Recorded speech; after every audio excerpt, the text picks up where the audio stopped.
I'm Amy Cherry. This local news is a service of Flagler County's Toyota dealer, Beaver Toyota, here to wow ya. The Flagler County Sheriff's Office could be trading one problem for another after crews find water and black mold at the Sears building. Tony Magoo reports. Flagler County's General Services staff not only found water intrusion in the building that they are readying for the Sheriff's Office, but they discovered black mold, too. On Monday, workers ran video of the water cascading down the east wall of the old showroom during a rainstorm. General Services Director Mike Dixon was notified of the problem, and he started investigating. And when he was done, he passed that information along to County Administrator Jerry Cameron. Cameron reported to the Board of County Commissioners that this has been a long-term problem and, quote, there was no disclosures at the county with regards to this problem by the owners or the selling agent. Forensic photographs were taken. They showed black mold on removed sheetrock, wood insulation, and many other structural issues, and Sheriff Rick Staley was notified about those findings. Right now, County Attorney Al Hadid is drafting notices for remedies to the damages, and they will be forwarded to the former building owner, the owner's selling agent, and Universal Engineering Services, the independent consultant hired by Flagler County to evaluate that building. For Flagler's Morning News, I'm Tony Magoo.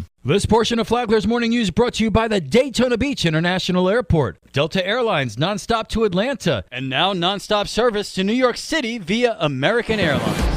A raid at a Bunnell home nets thousands of dollars in drugs. John Arking reports. On Tuesday, the Flagler County Sheriff's Office Special Investigations Unit, with the assistance of tactical team members and the Bunnell Police Department, executed a search warrant at a residence on East Drain Street. The warrant was obtained after detectives conducted an investigation into the occupants of the residence trafficking the synthetic drug known on the street as Molly, that's listed as a Schedule I controlled substance under Florida state statute. Flagler County Sheriff Rick Staley. Unfortunately, we may have been there a little too late because we found some other evidence that indicated that a lot of marijuana had already been distributed. But we did take marijuana and oxycodone and a variety of other drugs off the streets so they can't get into the hands and hurt people. The street value of the drugs seized is approximately $12,000. No occupants were located inside the residence at the time of the search, but additional felony charges are pending and an investigation's ongoing. From the WNZF Newsroom, I'm John Arking.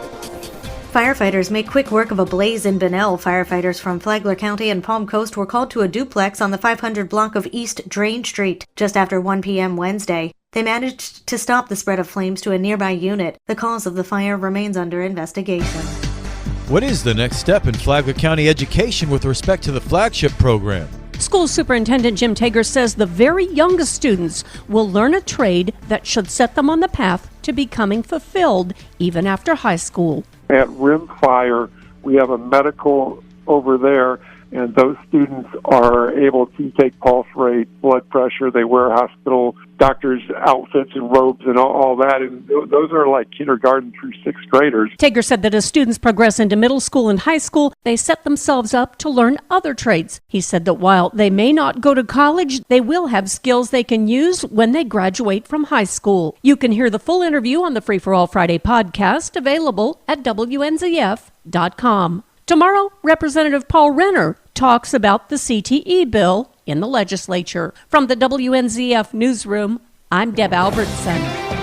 The Palm Coast Aquatics Center wants to turn kids into mermaids this summer. Brittany McDermott, who's the recreational supervisor for marketing, says the program is gaining national attention, turning heads and flipping fins. This idea came actually from one of our current staff members, and she worked with our aquatics supervisor on developing this program. Apparently, she had a lifelong dream of being a mermaid, and she had her own mermaid tail and thought, wow, this could be such a great activity to introduce to the children in our community. McDermott tells us what kids will learn. She's going to be teaching the kids how to swim around as a mermaid, how to do fluke splashes, just basically use their imagination and just allow the children to have some time to play. That's so important. Sometimes I think children don't have enough time to play anymore, and so we as Parks and Recreation and the City of Palm Coast are responsible for providing those opportunities and those fun activities for them to do. The class is open to children ages 6 through 11. It starts June 1st and space is limited. A second session gets underway in July,